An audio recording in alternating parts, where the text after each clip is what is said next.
Hey everyone, hope you're well. Today I wanted to go through a deconstruction video of my latest track, which is TPE-BOY-02. Now this is a track, maybe not the first one, but one of the first ones where I'm kind of using my new current workflow, which I'm pretty happy with, which is basically using Bespoke Synth, which we'll talk about. Step one, Bespoke Synth to create samples, so synthesizing sounds such as this snare,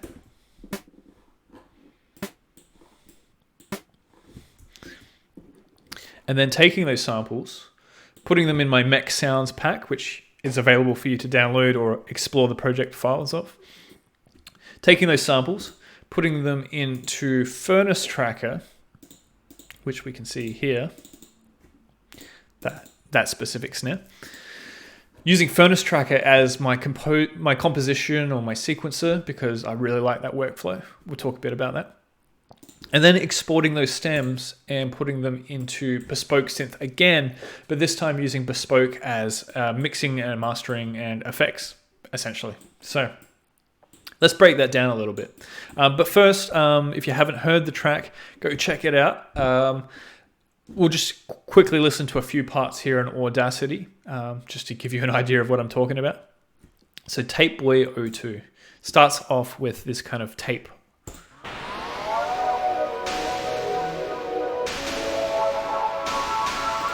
And you can hear it's kind of sounds a little bit like it's coming through the radio to start with. And then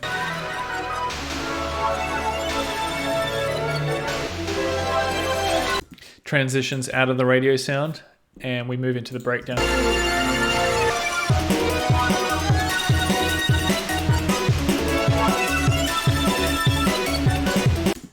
And then that breakdown goes for a while, and then we end off with the tape spinning out again. But let's start off with section one, which is making the samples. Now we won't go through how I made all the samples here, but you can see in this particular track, we actually are only using 4 samples. The jung kick, jung snare, jung crash were actually made during my previous track. Blur square was the only one that was actually made for this track here.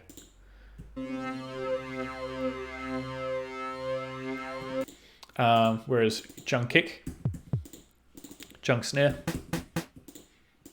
jung crash, or sometimes I play jung crash snare, jung crash high, and it becomes a hi-hat.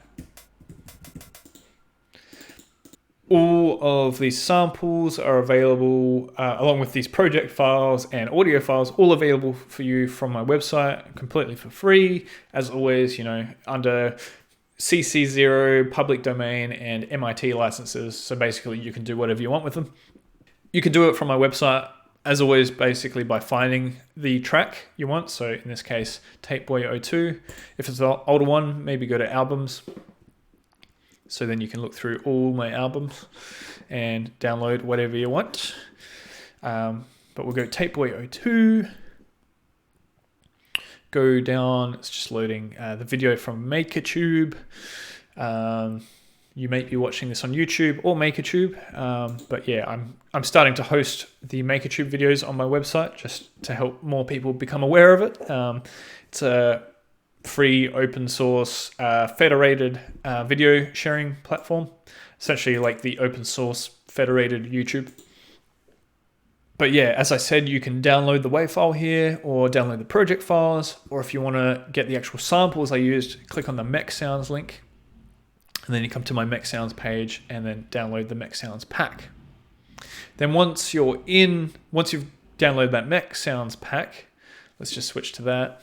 Basically, you'll see these few files, and usually what you want is in samples, and then you've got the actual wave samples here in each of these folders.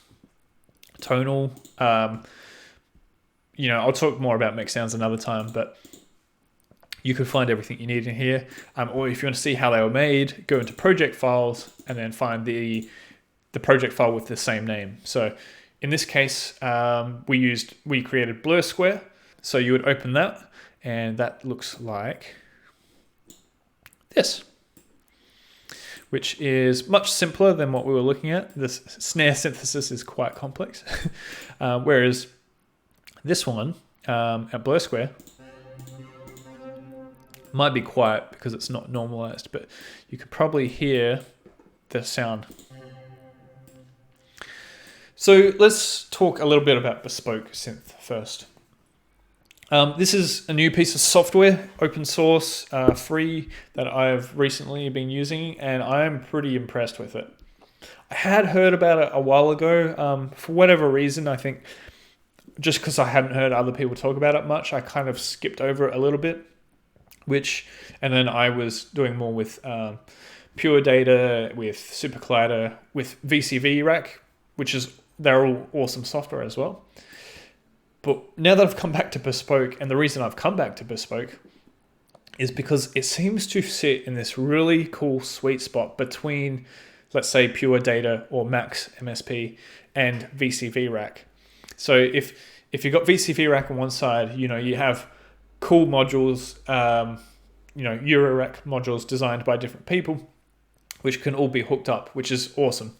However, if you want to really customize, you need to learn C++ and you need to code your own modules.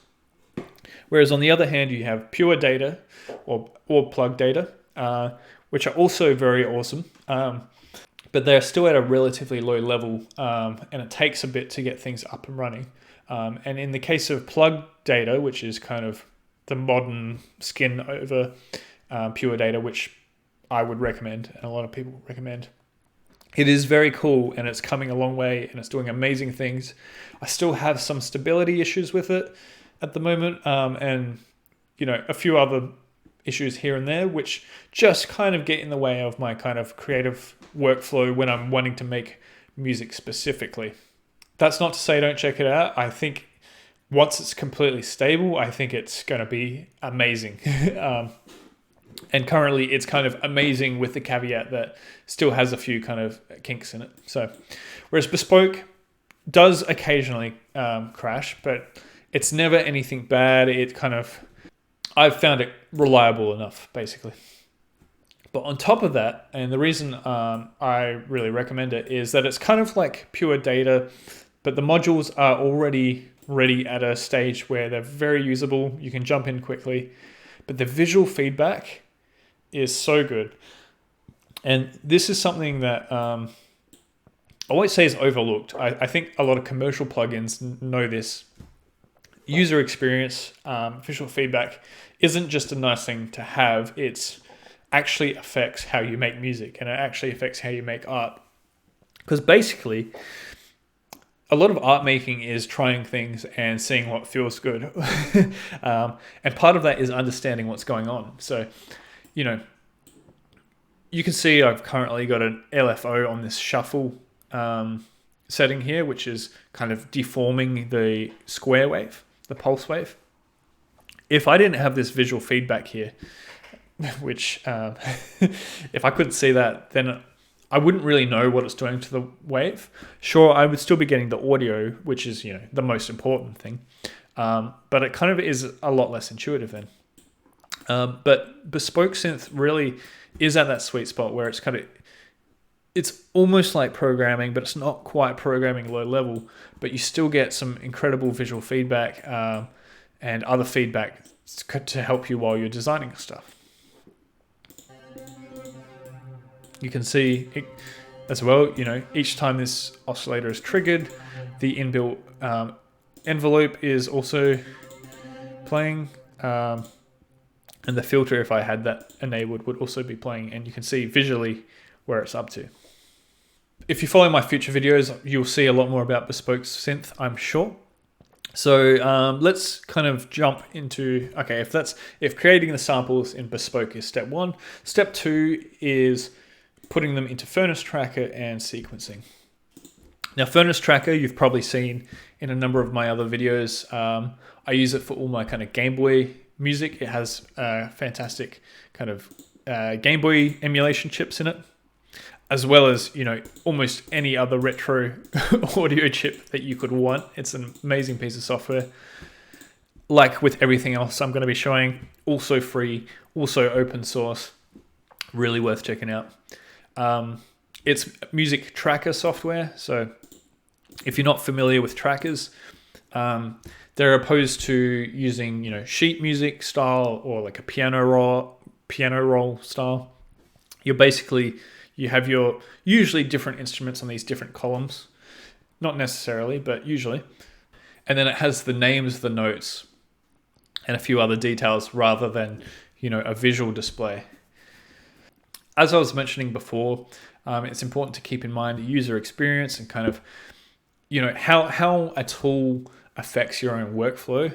That's something I've spent a lot of time over the years kind of exploring, is how different tools kind of affect me in my workflow and how it affects my output.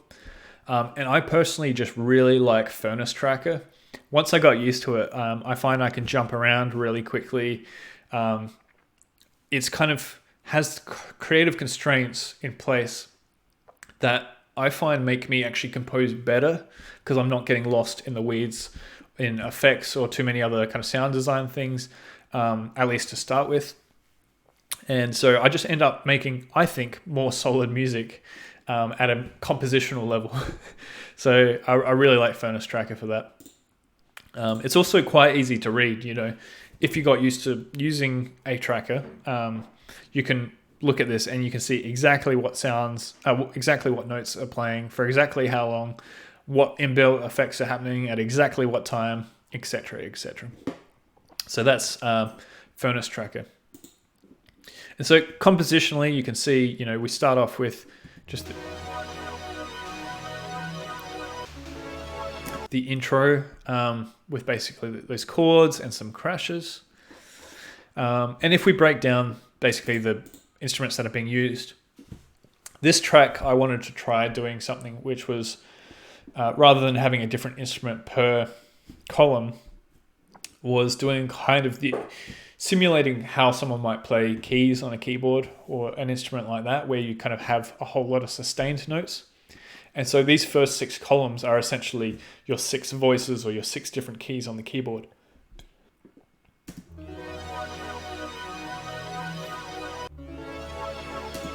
And once we get into it,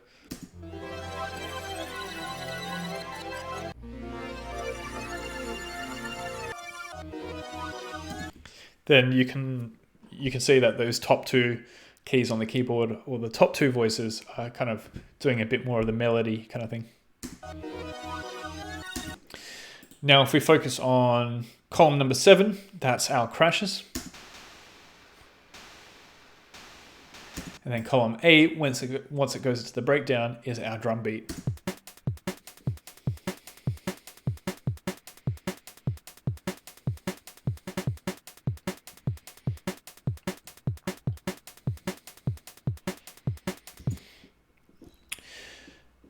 So we do all that composition here in Furnace and get it kind of, 90% of the way there. And then what we can do is we can export, and we can export as multiple files, one per channel, which is essentially exporting the stems. And what that means is then if we go to step 3 in the pipeline, we can basically go back into Bespoke Synth. This is something I've started playing with around the time of this track, is actually having Bespoke Synth both as our original synthesizer for samples, but also as our space for final effects and mixing and mastering. And so you can see here in Bespoke Synth, we have those 8 stems all hooked up as sample players, each with a panner attached, so I can do a bit more of the stereo field, placing things in stereo field. And then we kind of have this pulse button here that I can use to trigger all of them.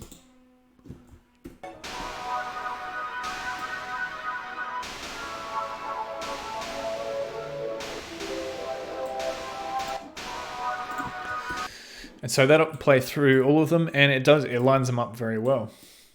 So then we basically go through and add some gains sliders just to help us kind of, group things together.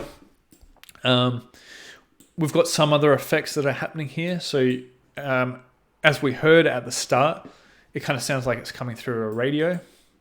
If we play this again. And that's basically this biquad filter on a bandpass.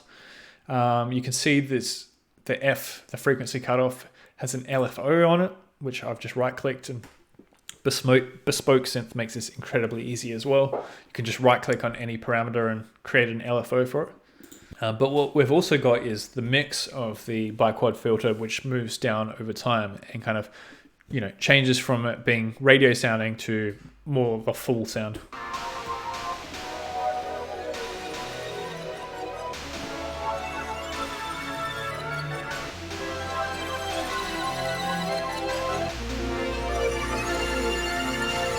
Yeah, so you can see that number go down to 0. What's controlling that, you ask? Well, it's an envelope. And so basically, here, let me just expand our view here. Let's go a bit further, because it's quite a long envelope. So you can see the green bar there is our current time. But that envelope basically controls that slider. So it goes from 1 down to 0, and the mix goes from 1 down to 0. And now envelopes aren't the only way to do it in Bespoke, but it's a way I'm currently playing with, which is a bit more of a modular synth approach. Probably a more interesting example is the actual, that tape effect that happens at the start, which is this. And at the end.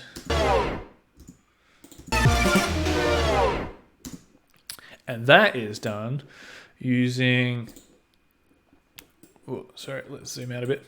Using this envelope here called fade out.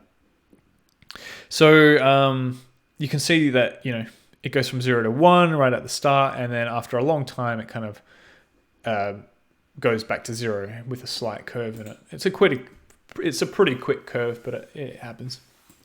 Now, what is this actually controlling? How does it do that tape effect? Well, I've got that both hooked up to our kind of final-ish gain. So it's doing volume, but it's actually also doing speed. It's doing speed of all of the sample players. And that's how we get that kind of slow to speed up at the start, and it's that fast to really hard slowing down at the end. So that's one of the cool things with the kind of envelopes or other modulators in Bespoke is, like other modular synths, you can hook them up to multiple different parameters. I've been able to hook that same envelope up to all of our different speeds, but also to give the whole thing a bit of wobble, let's say, while it's playing. Now you can actually see, if we look at all of these speeds, they actually have an LFO going into them as well.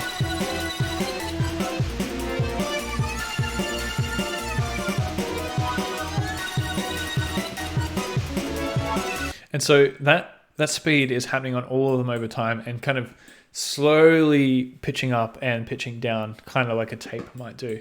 And I'm actually doing that by, on the modulator itself, I have an LFO going into our high value there, which you can see if I right click. It goes between 0.999 and 1.009. So it's a tiny amount, but it's just meant to add just a little bit of a, like, almost subconscious tape effect wobble. And then what happens is, so that goes into our kind of pre-final effect gain, and then, which is actually ironically also controlled by that LFO. Then it goes into reverb, which is our kind of the included open source reverb, which you'll see in a lot of other open source software. And then it goes into this wave shaper module, which is really cool because you can just enter your own, function. So what I'm using and what I usually use is tan H and then X being the incoming kind of signal, and then times A. So if you do anything from A through to E, that actually corresponds to these sliders, which is really cool because then you can kind of move these sliders and change that wave shaper very intuitively and get that visual feedback right here.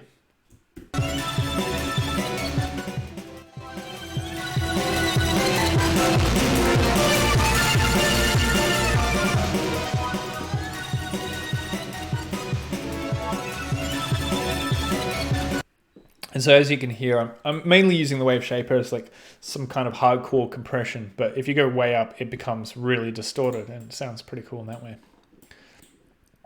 And the final thing I'm doing here in our kind of post in Bespoke is a kind of very simple pseudo Haas effect where I basically have this delay that's just delaying the left channel by a very short amount, 0.5 seconds. And if you're not familiar with the Haas effect, go look up the Wikipedia page. It's handy for kind of simulating more real sounding stereo. Not going to say this is sounding real here because I did a very simple version, but it kind of just adds a bit more flavor, makes it a bit more interesting. Sometimes it's worth thinking of it as kind of like seasoning on a food.